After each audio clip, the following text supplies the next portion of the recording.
Okay, and I'm also yeah. No, I I'm understand. also one who doesn't watch television. I haven't watched television in 17 years. Mm-hmm. You know what I'm saying? I don't listen to the radio. I don't listen to that kind of stuff. So I'm aware about those rays and whatnot, but I wanted you to touch on that too, about what I just said about how, can you just give us a little bit of information? Yeah, of course. And, Okay. I teach that when you see mentally or even physically anything and you want to know the truth about it, first put whatever you're seeing in pale orange color. Pale orange is a color of absolute truth. If what you're seeing then stays intact in the pale orange, then it's the truth. If it changes, then it is not the truth. So that's one way that you can tell.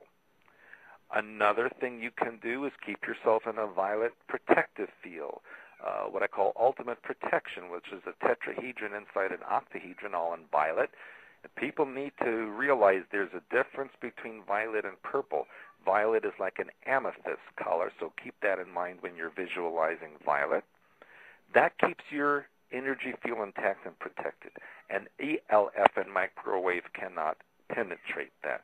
So if you stay in violet, what you're seeing then should be very legitimate and not mind control matrix images. So there's many different things you can do. Okay. Someone said, I just bought an orange candle today. How ironic.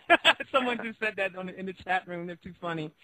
Okay, so now let's talk about these reptilians, man. Like you've seen them before. Unfortunately. And what was your experience?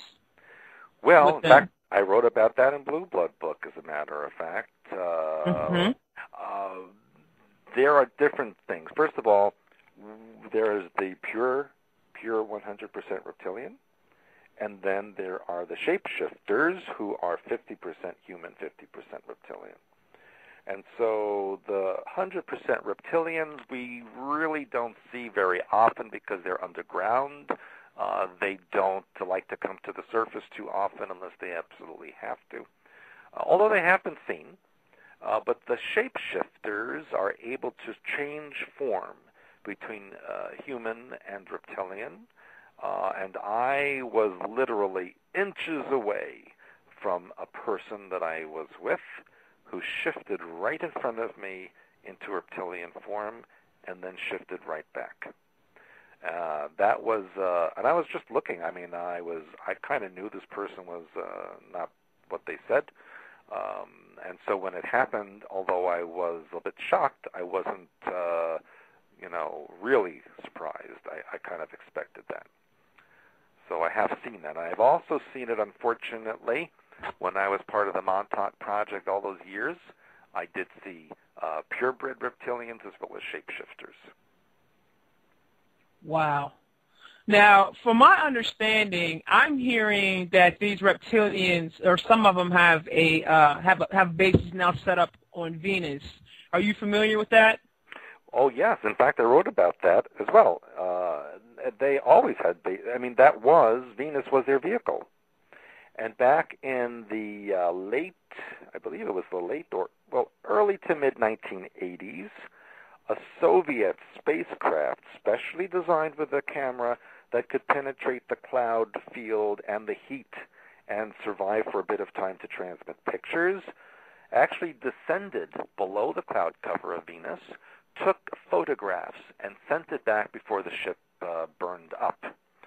Those photographs revealed on the surface of Venus 7 domed areas all lined up in a row, which was actually discussed on the front page of the New York Times and the LA Times. And there was this whole article about how round they were and perfectly shaped, and they looked so artificial, and what were they? And then, of course, the last paragraph of this huge article stated that NASA had determined them to be naturally occurring objects of rock. So, of course, 7 domed areas. If you know about the reptilian race, you know that there are 7 distinct species within the Draco hierarchy, or caste system, if you will, and they do not mix together unless they have to for a particular purpose. But they're part of the empire. They have different roles and functions, and they keep themselves distinctly separate. So to know and see photographs of the seven-domed areas was a confirmation of the fact that Venus was once a vehicle that was used by these species for entering our solar system. So yes, and then of course in the 50s and even the 60s we heard stories, especially in California, about these beautiful Venusians that would come down to the Earth and talk to mankind and tell them, about spiritual concepts, etc. And they're all tall, blonde, beautiful people.